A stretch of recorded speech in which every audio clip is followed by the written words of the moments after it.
Hi, this is Christy from Sweet and Sassy Eats. Thank you so much for coming and spending time with us to learn how to execute the perfect turkey for your holiday feast. With a crispy skin and juicy meat, you are sure to be the hero of your holiday dinner.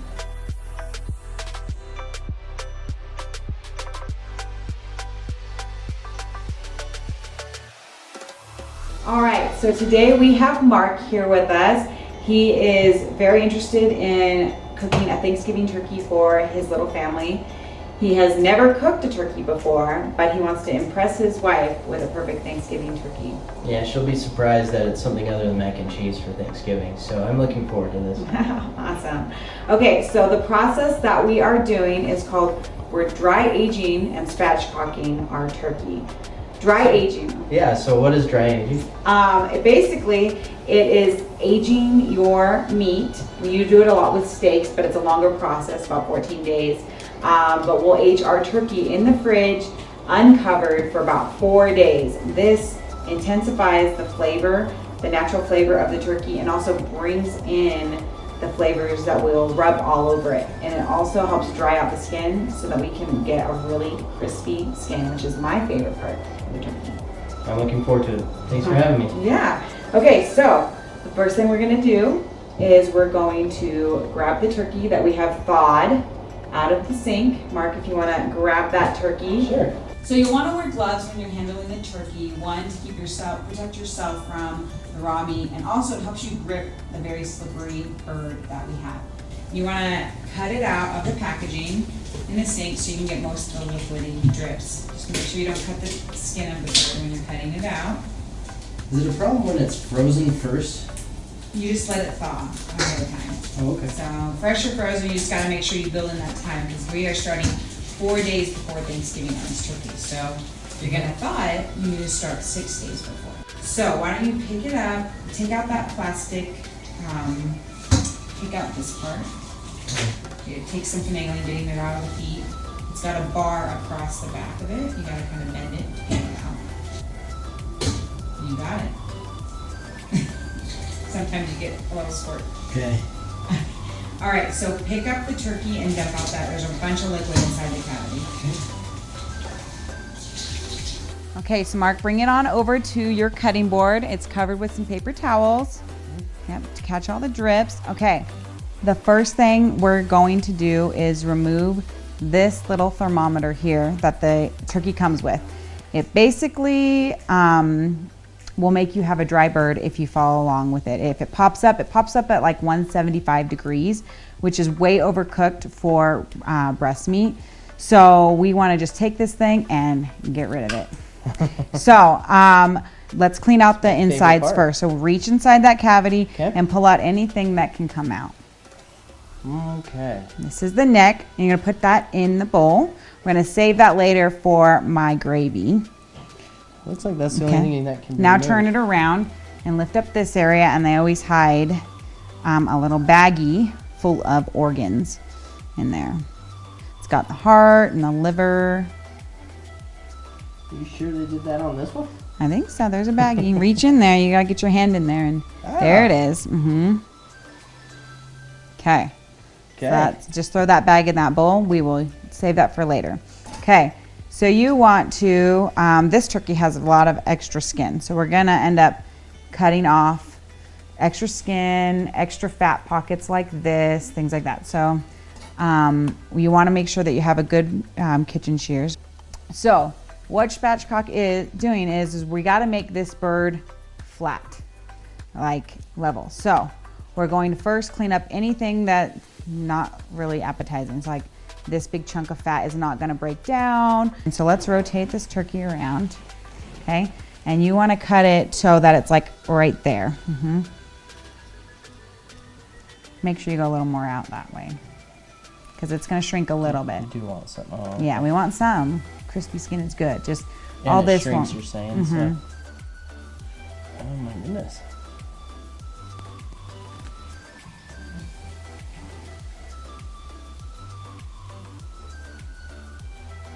Go a lot faster with it. Someone might be able to. And then right across here. And I think it's still attached right there. Perfect. Throw that in that bowl. Okay. Awesome. And now you'll find little fat pockets like this. Okay. And you can cut that off. I'll give it a little bit Yeah. more. Mm-hmm. There we Awesome. go. Okay. So the next part is let's dry her because she'll be a little bit easier to handle. So you might need more paper towels if you dry her and get as much liquid off of her as you can for now. Paper towels here. Mm-hmm. And get all the moisture out. You're trying. It'll just make her less slippery for you when you're going to be cutting through her back. Okay. Okay, so that looks good. You can flip her over.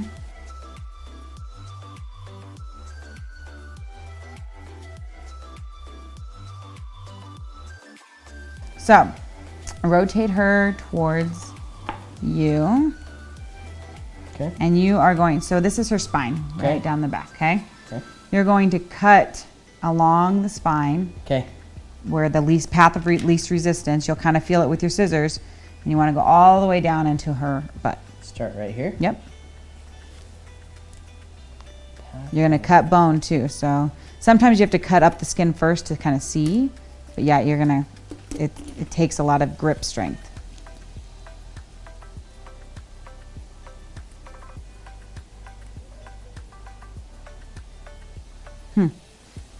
My scissors were sharp. There you go, you found the right edge. Okay, so try to get through the bone. You kind of got your line. Just, yep, and kind of clamp down. I like using kitchen shears. Some people use a knife. Some people use an electric knife.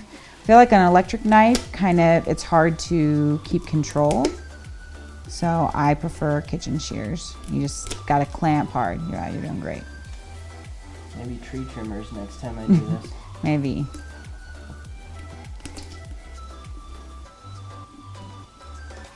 It's harder on, this is like a 14-pound bird. It's harder on a 20-pound bird. You might have to end up getting an electric knife out for some parts because this part right where you're getting to, this part around here is where the hip bone is really thick, and so you kind of got to find the joint. You see, you found the pocket right there. You just, yep, there you go. Not for the faint of heart. All right. Sometimes it's easier if you turn the bird back towards you and come from the other end. All right, perfect. So you got one half of the spine down. Okay. Now you got to go along the other side of the spine. I just cut up. So we can go either way. Yeah, you can go either way. Sometimes it gets stuck down here and it's easier for me to like go halfway and then come down. It just really depends on the anatomy of the bird. Sometimes this hip socket is harder on some. Fine, going backwards. Mm-hmm. Nice.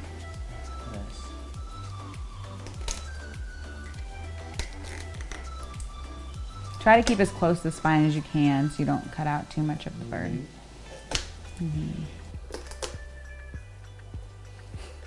The spine at all when you cook it? So I use the spine for my gravy stock. Oh, okay. Sometimes I use my fingers to kind of feel where I can find the socket, and I know where my where my scissors should go. I can kind of find and feel where it's weaker. Does that make sense? There you go. That goes in the bowl? Yep. You can actually, will you break it in half for me? Because it'll just fit in the bowl better. Sure. Awesome. That's going to make some awesome turkey stock. In here, you want to kind of clean up all of this kind of looking, I always say what doesn't look like appetizing. I know it's raw turkey, so nothing is appetizing, but you know, like if it was cooked, would you still want to eat it? Okay.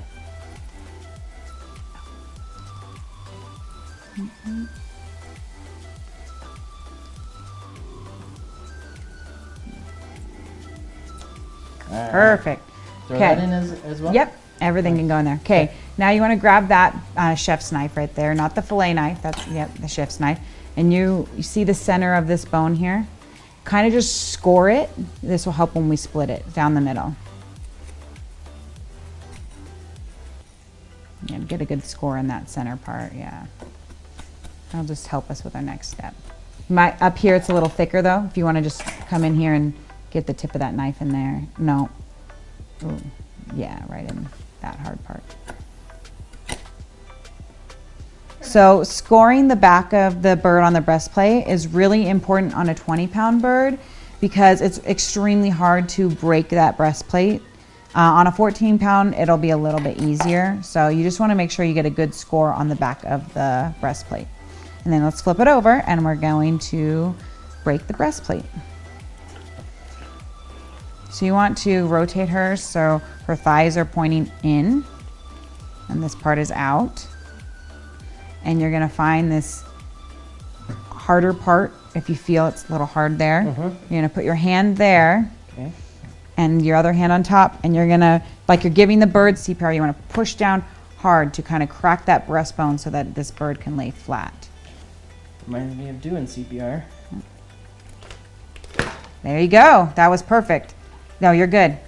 Because you wanna be really careful that you don't do it too many times because you'll beat up this breast meat, and that's why you find this bone here. So Mark, that was really impressive. Most of the time I see people take a few jolts before they can really get that breastplate down flat, but you did it in one. Just really want to make sure when you're trying to break it that you don't damage this breast meat. You just keep your hand on this hard part of the breastbone. So being a nurse, it comes in handy even cooking, so that's nice. We're gonna dry it off more. So although we're taking the moisture off of it, it doesn't necessarily mean that there won't be moisture in it when we're done. No, it's definitely basically a brine, a wet brine. Basically the water, the moisture leaves the turkey, grabs the salt in the water and pulls it back in. So as our moisture is leaving our turkey, it's gonna grab some of that seasoning and draw it back into the breast. Right. So it's the same process, but it's helping our skin get really tasty, okay? Right. So now we're going to move on to, we're gonna put this turkey aside and we're gonna make our dry brine rub. Okay. And then we'll come back to the turkey. All right, so we've cleaned up our workstation, we moved our turkey out of the way, and we took off our gloves because we don't need them for this. And we've got our ingredients for our dry brine or rub, whatever you want to call it. Okay, and go ahead. So yeah, what are these funky looking leaves? Okay, so this is thyme. We've got a tablespoon of dried thyme. You need to use dry herbs in this. I typically, in all my recipes, suggest fresh herbs whenever they're available.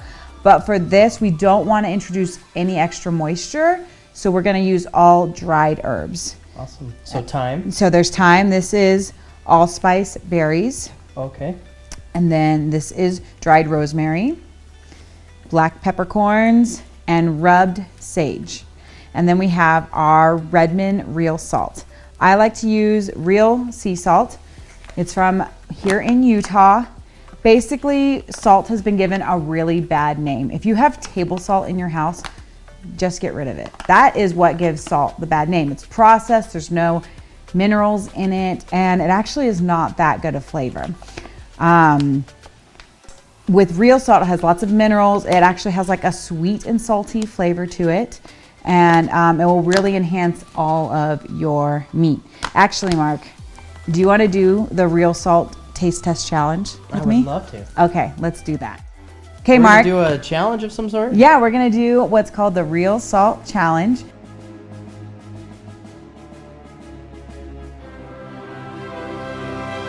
I'm gonna have you put a blindfold on, and I'm gonna have you taste the different salts, and you tell me which one you would like on your food more. Okay. Bigger. There you go. Oh, it looks beautiful on you. Oh, I know. Okay, we have a glass of water standing by for when he tastes the salt. Okay, yep, this is packet one. Here you go. You can just pour a little into your mouth or on your finger, whatever, however you want to do it best.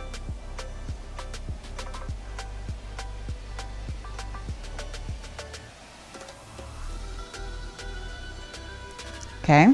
All right, yeah. You're gonna tell me which one you like better, okay?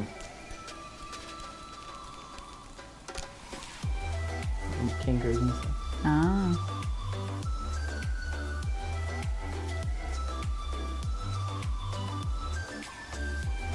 Okay. Okay. So, which salt did you like more. The first one, Yeah? that was really good. Yeah. I mean, salt by itself isn't all that great, but I can tell that it has a little bit more ump to it. If you know Yeah. what I mean. Well, that was the real salt.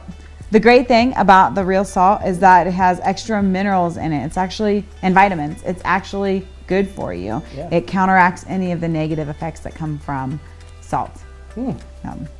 Yep. All right. Thank you. Okay, so we're back from the real salt challenge. That Oh, was fun. Thank you. Mark, you can take that off now. Fine. You got to see what you're doing here. Yeah, I guess. Okay, so we have my little grinder here, my Cuisinart grinder. It's a coffee grinder, but I like to use it to grind up my spices, and we're just gonna pour them all in together, put the lid on. So and we've already grind. measured it to the spec. Yeah. We've got 7 tablespoons of real salt, and then a teaspoon of allspice berries, 2.5 teaspoons of the black peppercorns, tablespoon of dried thyme, and a tablespoon of dried rosemary, and a tablespoon of rubbed sage. Dump it on in. Good job. You can put that on.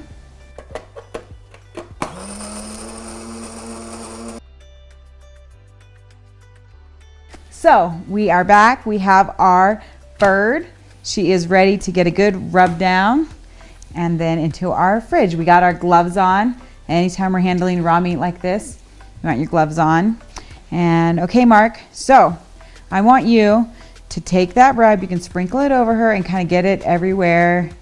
So do you have to do the thing like with your shoulder? You know how they... That? Does No, that that's make it like taste finish. better? That's for like finishing salt. Oh, okay. Because you just want to like roll off your elbows. You can definitely go a lot heavier than that. But this is going all over the bird. So just take a handful and sprinkle it all over. You can go closer so it doesn't get everywhere. Don't try to be fancy.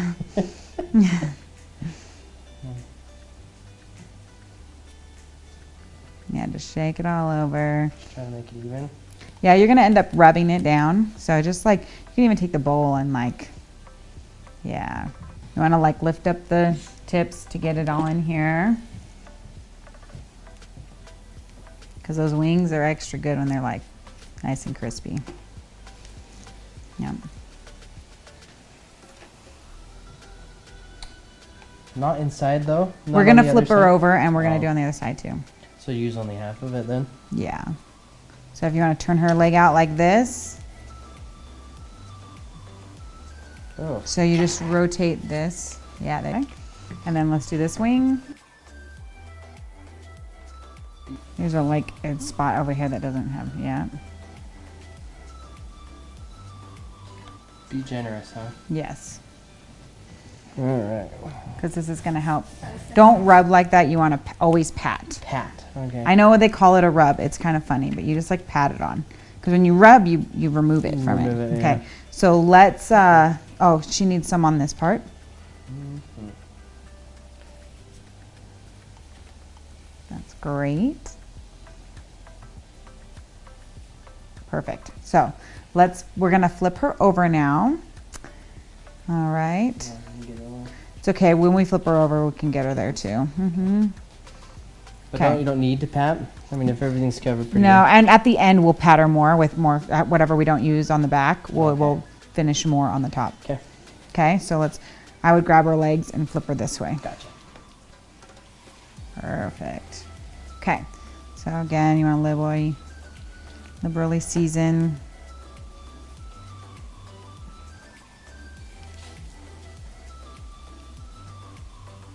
Make sure you get like all the edges.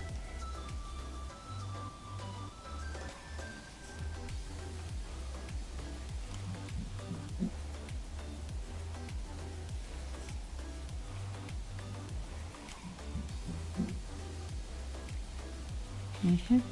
And the back sides of the legs and the wings.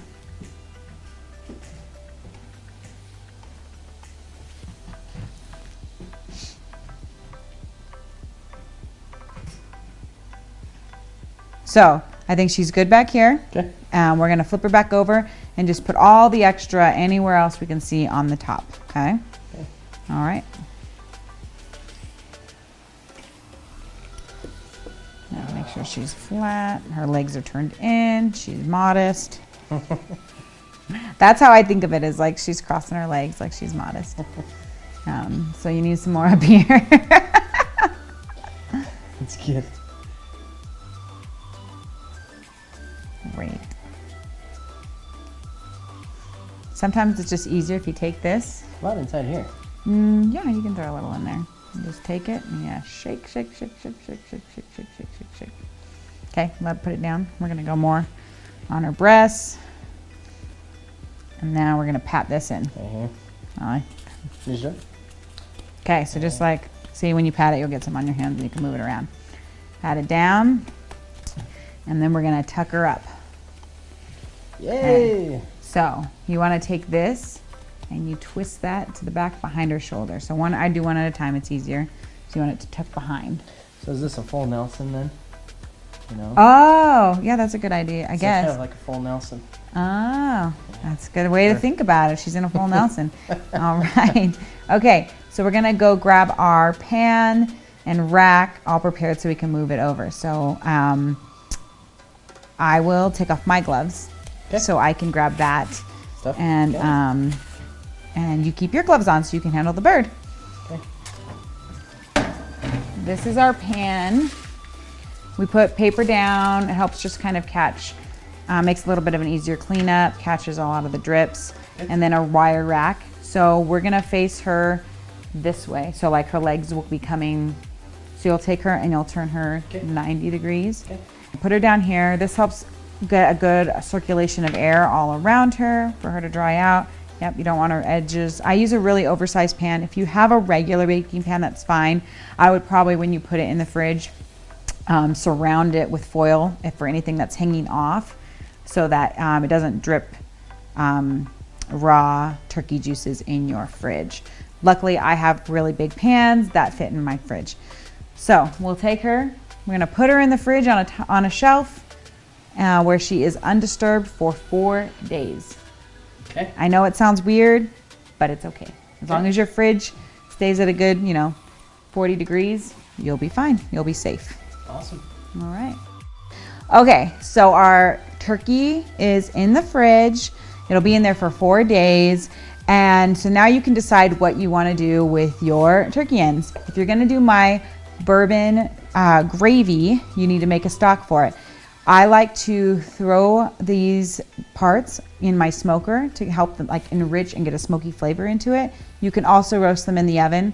I'll have both of those instructions in my exclusive recipe that you get for purchasing this course.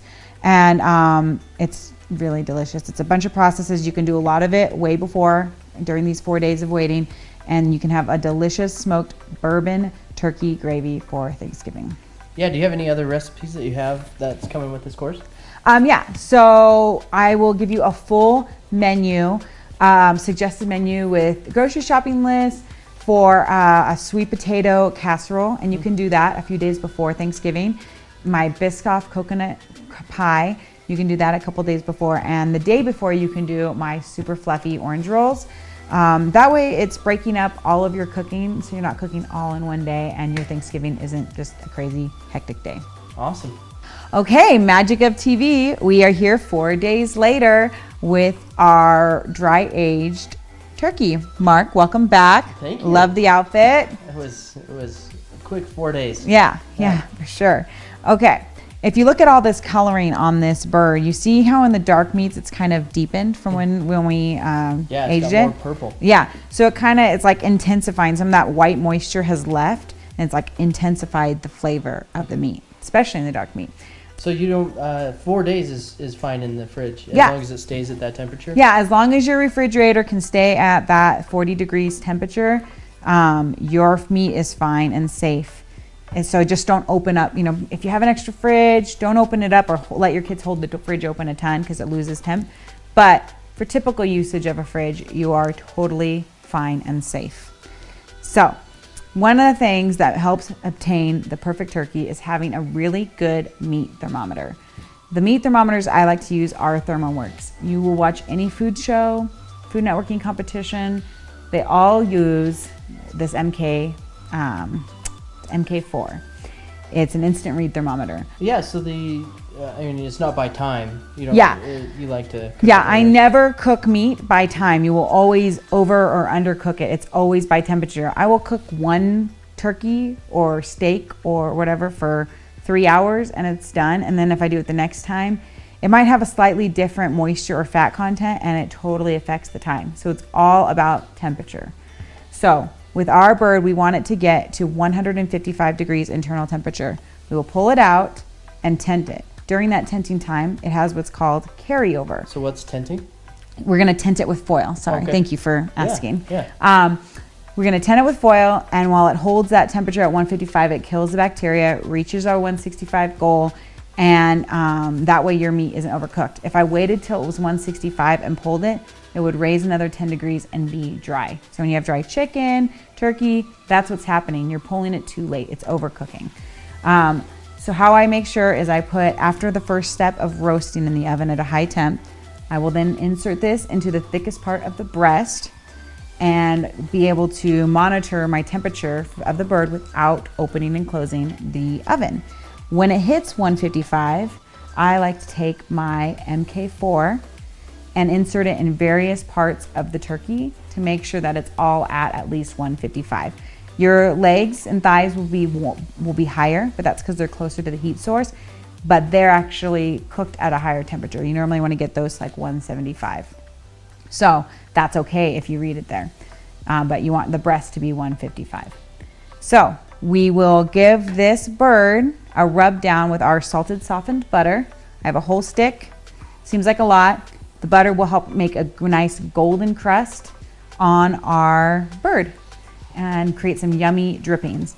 And then we'll talk about how we're gonna put this in the oven. So I don't have you use gloves because it's really hard to spread the butter with gloved hands.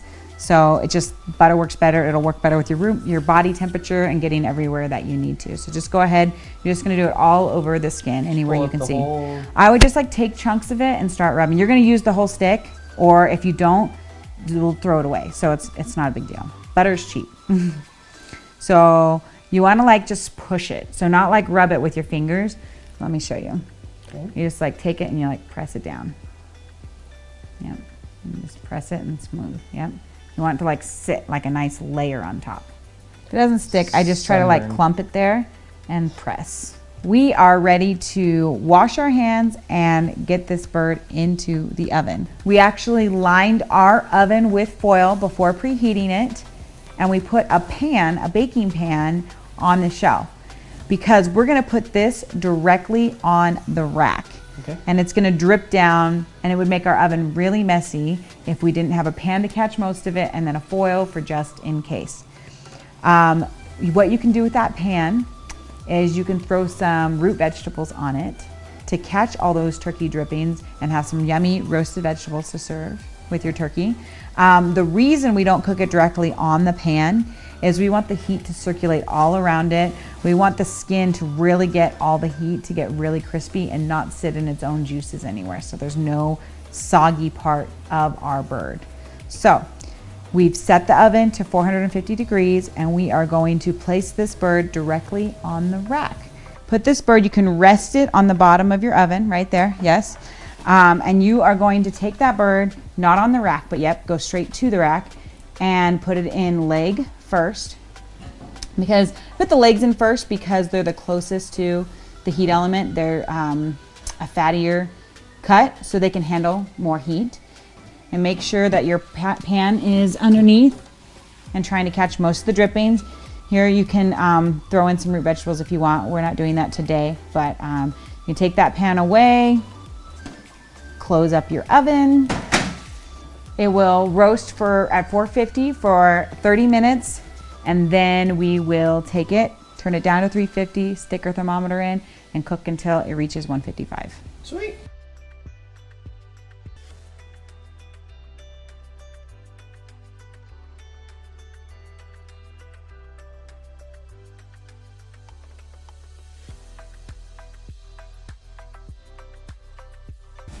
Mark, your turkey is beautiful. Thank Are you you. really proud of yourself? I am very much. Look at it, it's like crispy skin. in. Yeah, I'm look at hungry. this. Yeah, look at these turkey legs. Okay, we're gonna cover this with foil. Okay. You need.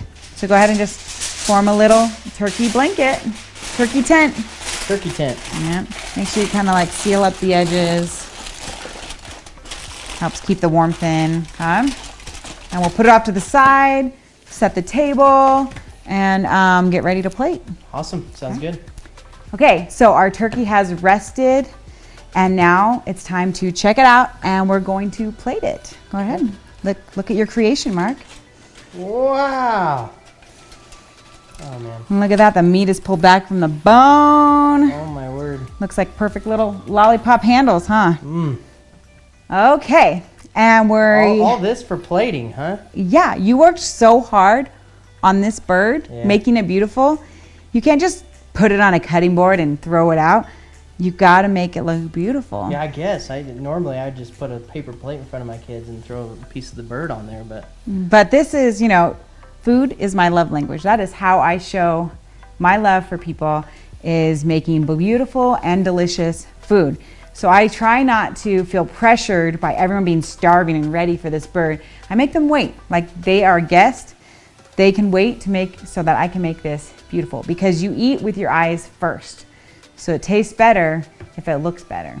hopefully this will change my mind. Yeah, yeah. Maybe I can prepare a beautiful bird on a plate. Yeah. Let's try it. Okay, so some good basics is some good hearty greens like kale. Okay. Kale is really hardy. Hardy means like it's strong. It Okay. won't like wilt easily on you. And then you can throw in some a little bit weaker. This is a Swiss chard, a red Swiss chard. Add some color. Okay. We'll throw that in a little bit, but as you can tell, it's a little more weak. You can see it's already kind of wilted in some areas. So we're gonna pick and choose what we use. Awesome. So we're gonna start with some kale. You can, why don't you put it on the cutting board Okay. and remove some of these big stems. Yeah. Watch your fingers. You should curl those fingers when you're cutting. Yep, like that. Mm-hmm. Really? Yeah. It's called the bear claw, the chef's claw. Okay. Yep. Now you're just going to want to layer it around, creating a beautiful little nest for your turkey to lie in. And vegetarians can't say you didn't make anything for them for Thanksgiving, because they got salad. All right, the turkey's gonna sit right here, so this can have a hole, that's okay. Okay. All right, just find little spots. Okay, and then we're not gonna use a ton of this Swiss chard because this is very like bulky. I just like kind of lay it across here. Maybe lay that one there, and maybe like 2 more up to kind of get those corners. Okay. It's taking food to the art level, huh? Yes, food is art. Okay. We have some herbs, and these are herbs that we used in our seasoning, so it's always good to use that. But first, we're gonna lay the turkey on, and we'll just kind of stuff the herbs everywhere. I would use the spatulas All right. Okay. because it helps you lift them both out. So I would rotate the head for you, because the heavier part is gonna be this front. You don't want this turkey to fall apart on you. So you're gonna wanna slide the spatulas under 2 parts, so you kind of get the under here and under there. Get it all the way under there and then lift. Perfect. Beautiful. Look at you, Mark, a plating master. Now you can pour those drips all over. Yeah. Okay. Okay. Now we're going to take some of our sage, and you just kind of like, you can break it up. You can use little parts. And just kind of tuck it in little places. You could do groups of leaves, you can do singles. Probably not on top of the bird, though, yeah? Yeah, probably not. And this is all sage from my garden. It's amazing. I love sage because it is a perennial, so it will keep coming back. Now we've got to add a little bit more color. I want some orange and reds in there. So we're gonna pick some fall fruit. Okay. You want to grab 1 orange and 1 pomegranate and the knife. And can you cut that orange into 8 pieces? So cut it in half down the center. No, not that way. Like that. Perfect. And now we're going to cut each of those into 4s.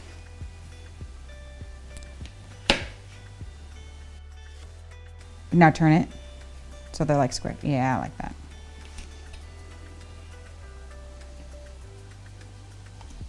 I still like it to look kind of rustic, not so like perfectly twilled oranges, you know, like they do at restaurants. I like it still kind of rustic. And you can just kind of place them randomly to give some color. That would be kind of an awkward spot because it's like makes it seem like it's its head, right? So like right there. And then same thing with this. Let's do it in half first. Yeah. And then just do it in 4, so like here and here. In halves, yeah. Okay. So we're just gonna kind of find some places that makes sense. Don't feel like you have to use every piece, but you can. All right, Mark. That wasn't too hard, right? Not too Little bad. extra time, and you get a beautiful place setting. All right, and then we will go on to carving this beauty.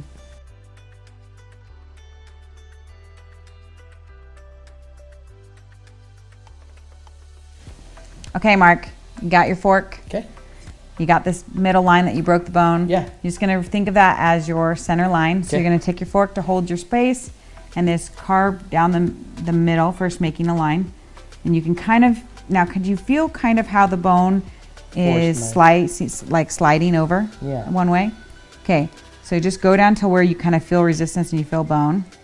And then just kind of go down to that tip, okay? Now you're going to take your knife this way and slice that way. Okay. Essentially like filleting the breast. I'll hold this. We should have put a towel underneath. You don't want it to totally come off because it's gonna like stabilize everything for you as you cut it, okay? Now, you're going to, put that in there nice. Okay. And you're just gonna start slicing from here. You wanna cut down on this side, like you did. Okay, so you basically created like a wedge For the breast. for the breast. Okay. So now you wanna do thin slices, starting here. Down. Yep.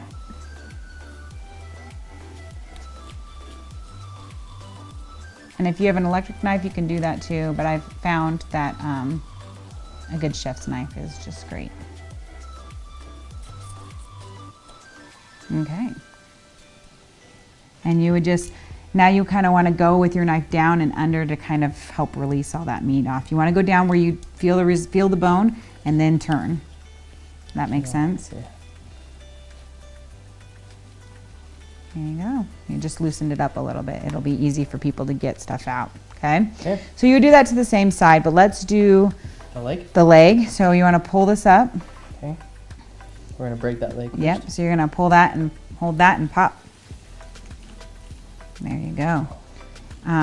You can just put this to the side for now so you can get in here Okay. and separate. You wanna take your knife down and kind of pop where that thigh is over on this side. Perfect. And the thigh is a little bit tricky. You're just gonna come in here and make some slices so that people can pull away the thigh meat. It's hard because there's so many different bones going in there. It ends up, cut with yeah, I would just kind of make slices so people can come in and like pull at it. But I'm gonna grab my bourbon gravy because it's not complete without that. Yeah, please. Okay. Make it look more delicious. Okay, we'll be right back.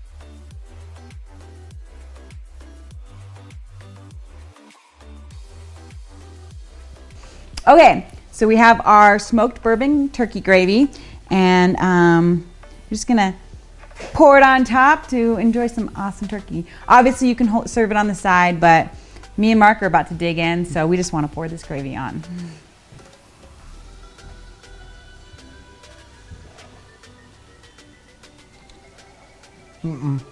Oh, Mark can't wait. He's been dying. How is it, Mark? Amazing. Was that skin nice and crispy? Oh yeah. Wow. Let me try. Let's see. Wow. Pretty good. What do you think of Very that gravy? That gravy's amazing. It doesn't taste super like bourbony.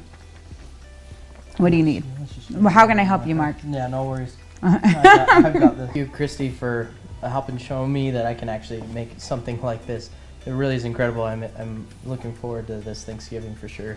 And it really wasn't that hard, right? Not bad at all. You know, it takes a little bit of planning, but it's actually not that hard to get this great Yeah, turkey. it might beat mac and cheese this year for sure. Mac and cheese and hot dogs? Yeah, that's right. However, I think this beats it out for sure. Do you think you'll have leftovers at your Thanksgiving dinner? I don't know that it'll happen, but I'm willing to try. All right. Thank you for joining us. Thanks again for joining us. I'm Christy from Sweet and Sassy Eats. Make sure to follow me on all my social channels, subscribe to my blog, and keep an eye out for more courses available soon.